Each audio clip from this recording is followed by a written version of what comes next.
Welcome to Salsido Paranormal. I'm your host, James Salsido, and this is a Patreon episode of Experiences, True Paranormal Stories from the Web. So, and since we're doing a Patreon show, we do not need to go through the usual introduction. For those of you all out there who have signed up for the Patreon feed, thank you so much for supporting the show, and for everyone else who listens in live to these shows as they're recorded. Thank you all for being here. So, anyway, we have 6 stories left on my reserve of true stories here, and so we're just going to move through the rest of those, and that will be the show for today. So, let me get back to the file here, and I'll get to this. Make sure I'm starting at the right place. Okay. So this one says, when I was a child, a tall shadow would sometimes appear in my doorway at night. It never moved or spoke, but the air would fill with the distinct smell of electrical ozone and dusty paper. Years later, I learned that the previous owner was a radio repairman who collected antique books. My parents never believed me until my mother admitted she sometimes smelled old books in empty rooms.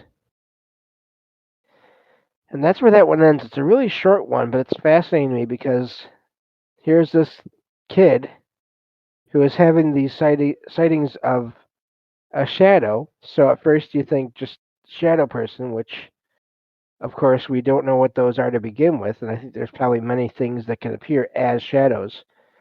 And I think this is a good example of that because it seems like this is a spirit, possibly, of someone that had lived before. Which, if you look into any of the shadow person um, lore sightings, some people feel that they were never human. At least some of the ones that some people have experienced.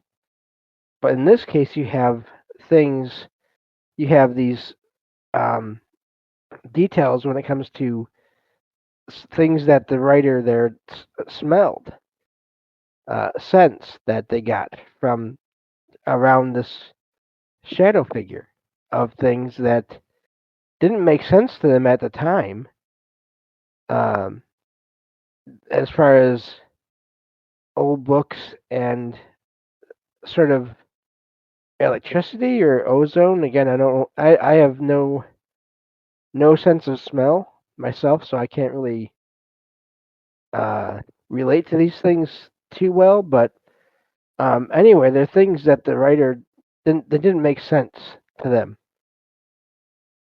And but then later they found out that about this person who used to live in the house who collected old books and was uh, worked with electronics, worked with electricity. So that to me is fascinating that you have this possible identification, I guess, in a way, of who might have been appearing there in the house. And you even had the mother confirming that they also smelled the old books. So I think that's some of these posts are really short and yet they still are amazing because of the details in them. So um, moving on to the next one here. This one says, and some of these are from around Halloween time. So this one says, since we're nearing Halloween, excuse me, sorry, I wanted to share a spooky story from my childhood. My family and I were driving to an uncle's house in New Mexico. We were still a good ways out from Albuquerque on one of those 2-lane desert highways with no lights, and it was pitch black. New moon, maybe, or overcast. I don't remember. I was in the back seat of the car with my brothers, dozing, when our headlights hit upon a figure on the side of the road, tall, impossibly thin, with long black hair hanging down a red, wet back, in black pants and a wide-rimmed black hat. And as soon as I saw him, we were past him. A few moments passed, then one of us said, "Did anyone else see that?" At which point all of us began hollering at once. My parents, too. My dad said, "Should I turn around?" And then pause. The no was unanimous. That's a no. It was probably just some sweaty guy with an awful sunburn, that's what the writer says there, whose proportions were distorted by us only getting a glimpse of him. Your eyes can play tricks on you, after all. But I wonder if there are similar stories with a figure like that. He sounds like a southwestern folk tale, doesn't he? And that's where that one ends. And I don't know. It's I'm not sure how that works. How um, I don't know how something could be confused with something else like that, but it does make me wonder: was it a person? You do hear about some humanoid figures who look, at least in passing or from a distance, they could pass for being a regular human, but then when you get close enough or you have a long enough um, time to look at them, and you notice they don't appear to be quite like a regular human. So again, I can't say what the writers and their family saw there either. They could be right about it being a regular person, but also um, it was obviously odd enough where they felt like writing about it. So I wonder if they got some kind of sense that that they just had to write about it. So anyway, thought that was an amazing one there. But uh, but yeah, so let's get on to the next one here. So and let's see. This one says, and it's funny. This one, some of these start off the same way because they're just people sort of explaining who they are. And this one's because I had one earlier tonight that said the same thing at the very beginning here. They say, "I'm a 22-year-old female. I guess I'm just wondering if this is a good thing or a bad thing as far as their experience goes. I'd say I'm somewhat spiritual and believe in spirits and energies.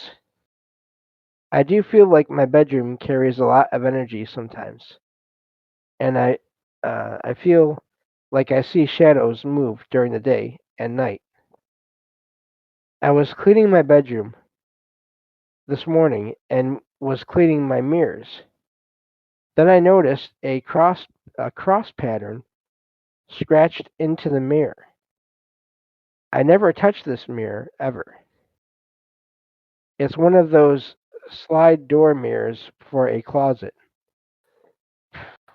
Excuse me. Nobody would go into my room either to do this. I guess it was just a bit shocking and strange. My mom had saged the house an hour ago too. Just want to know if anyone has had a similar experience. And that's where that one ends. And they mentioned that in the beginning of the post they want to know if it's a good or a bad thing. And I would say it would depend on the energy, on how they feel. I mean, in the space, because I can't tell them really or anyone what to think or how to feel when it comes to these things. I think you have to go with how you feel if you feel anything, and if you don't, then hopefully that means it's just neutral or it's there's nothing to really It's just there's nothing to really focus on there, or there's no intent there. Hopefully, um, the fact that something was scratched into the mirror, unless I don't even know how much force it would take to do that. Uh, to scratch, I mean, I guess it would depend on the quality of the mirror. I don't know with that one. So, um, I mean, the cross iconography is obviously um, means means something to some people, but then others not so much necessarily. Um, so I don't know what to make of that for sure. But but yeah. So anyway, the fact that it's mirrors. Also, I wonder how many mirrors they have there. They said they clean their mirrors. I don't know if I want multiple mirrors in my room, especially if they're facing each other. I've told the story before about how I in the house. I think I've told the story before where so my parents divorced when I was little. I don't even remember when they were together. That's how young I was when they divorced, and eventually they both they found other people and they married other people, and so I would go back and forth between them. And this house where my dad and my now she's my former stepmom basically now because they divorced as well years ago. But the house where I used to go and visit my dad, the guest room was where I would sleep, and for a little while there were these two mirrors that had been placed across from each other. And this was many years before I got into I was interested in doing any research into anything paranormal, so I had no idea about the possibility of mirrors being portals or taking or storing or giving off energy or any of those kinds of things. But I never liked walking in between those two mirrors. I always got a weird feeling when I was passing between those two mirrors, and I had to do that to get to the bed in the bedroom. So I'd always sort of get past that point in the room as quickly as I could. And so there might be something to it. I don't know how that works, but there's so many accounts of weird things regarding mirrors. Um, but yeah, yeah, I don't even. That would be terrible. It's all that chat. That and Don in the chat says it's all fun and games until you notice mirrors on the ceiling. That would be weird. That would that would freak me out just for the fact that okay, I what if like they were not put up there right, and then the the mirror falls down like on you? Like to me, that'd just be terrifying. I'd always been thinking about that if there were mirrors on the ceiling above me. So I don't think I'd ever want that.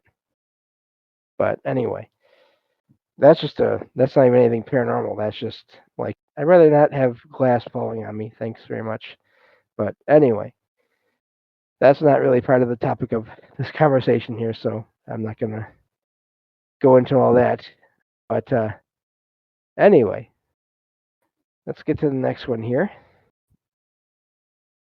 This one says, "I sleep on the couch. In front of the couch is the television mounted on the wall.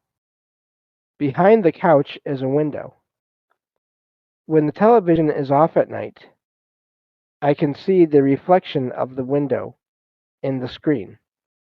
Speaking of mirrors, anyway, around 1:30 a.m., I woke up.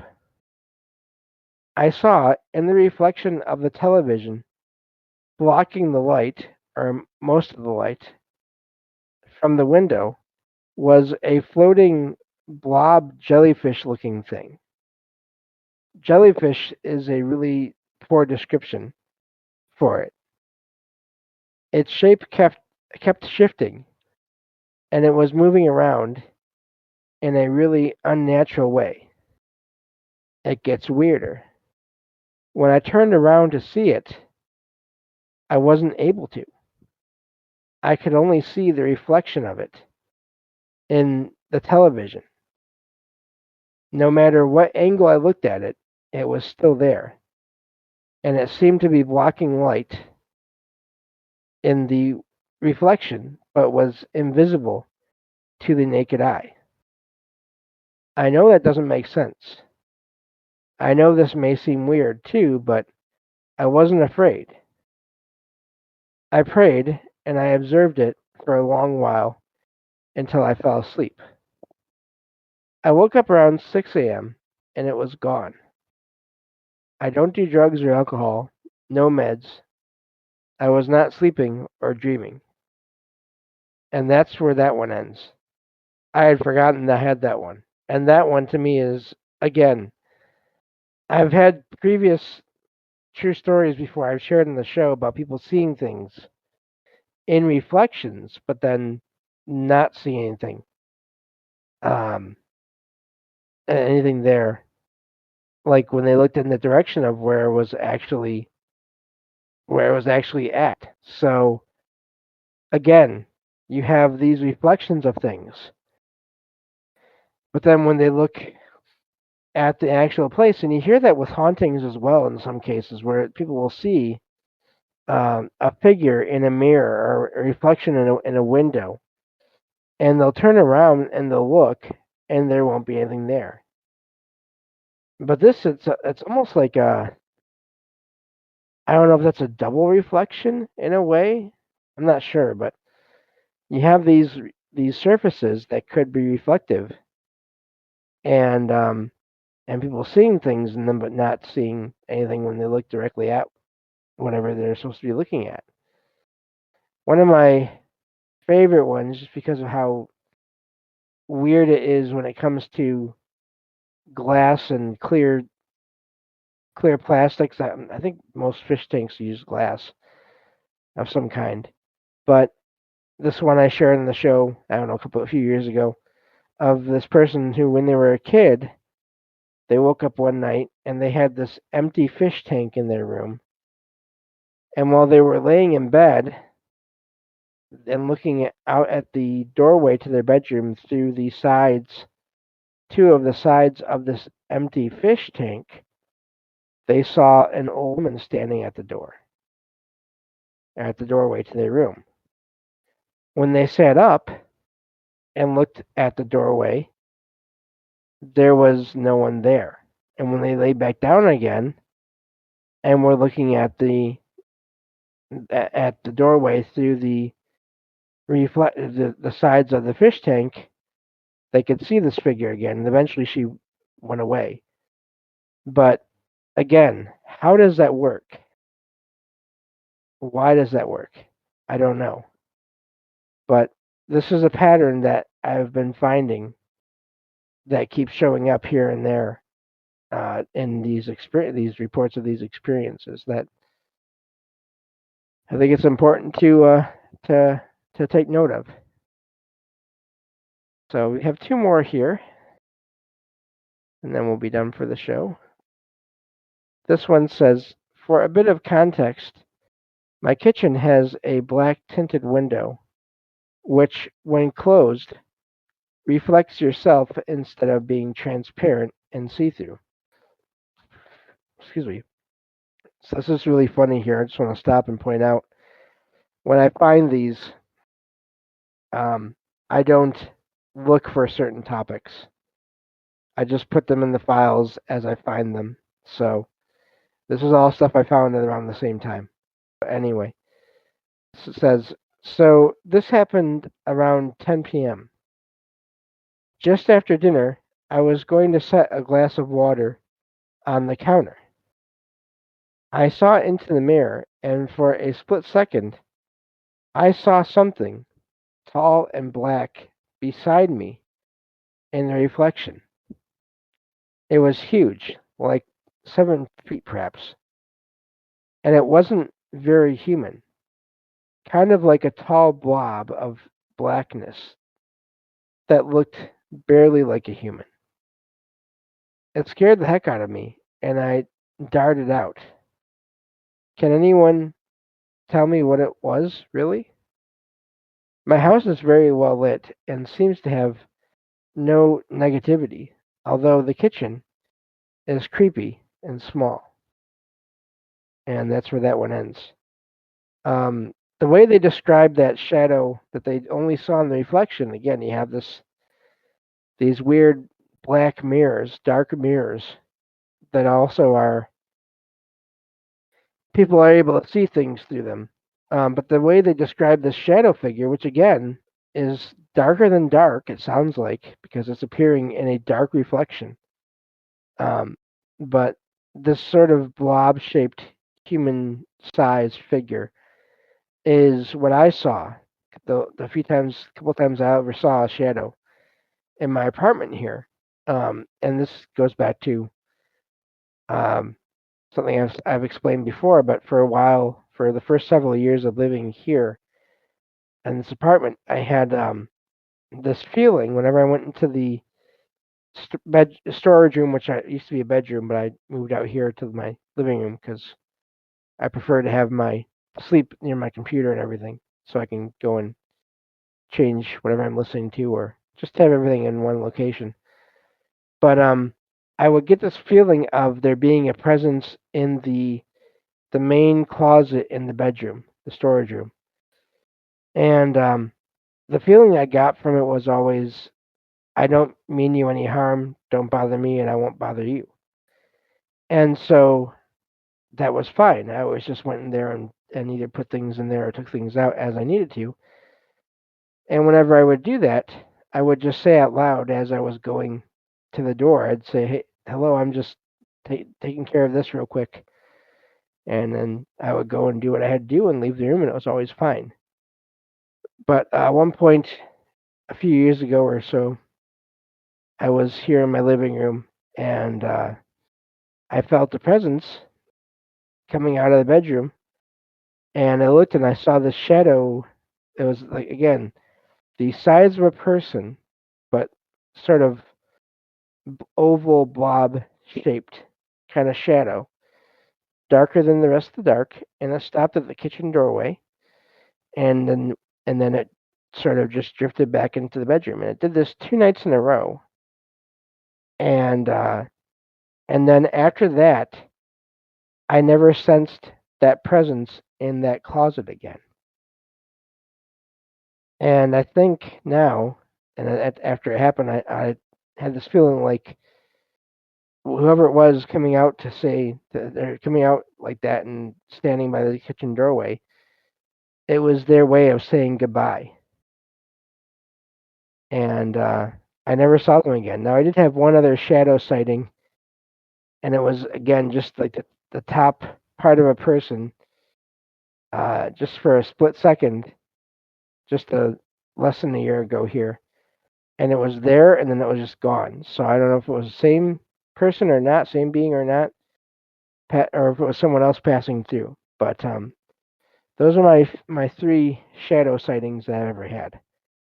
But some people see them constantly, and it's really uh, again I think there's a lot of different ideas as to who or what they can be, and I've always, ever since I started doing this, I've been one for not one explanation of anything, but all the things being possible, all the things maybe being out there. Yes, there are some shadow figures that may not be human. Yes, there may be some that are spirits of people that have passed before. Yes, there seem to be some that are positive, or some that are neutral, or some that are negative. So um, so yeah. But anyway, uh, let's see here. Yeah, the Watchers. I don't think they're Jeff sends in chat. I don't think they're good or bad. They're just watching. Yeah, this one was. I don't even know if this one was watching or what it was doing, and it was only in the bedroom, the bedroom storage room. I never felt the presence there. I forgot to mention this part. I've never felt the presence there in the daytime. It was like it would just come there once it started getting dark is when it would be there, and then once it was light out again, it would not be there anymore. So I don't know. It was almost like it just They just needed a place to stay. And this was it for a while, for whatever reason. So we have one more left here, and that's a good sized one here. So that's I'm glad to see that here. This one says, "I'm pretty sure I met an angel. Last October, I moved to Hawaii, completely alone. I was unhappy with my life back home and needed a change. I left behind a decently well paying job that I hated and took a leap of faith, even though I only knew one person on the island. The transition was hard, and there were days I questioned why I had come and what I was looking for. One afternoon, while playing pickleball, I've never heard of that before, but that's okay. I don't really follow all the sport things. So, a man approached me. He was a black man with the bluest eyes I had ever seen. We started chatting casually, and then, out of nowhere, he began telling me things about my life that no stranger could possibly know. He said I was from Chicago. He named the exact two streets my old apartment in Chicago was located. He said I had three brothers, which I told him no. After a minute, I realized he was talking about my blood brother and my two stepbrothers. I don't see my stepbrothers, so I didn't not even think of that right away. He told me I was Polish and spoke about the close bond I have with my mom. Every detail was true. I was completely stunned.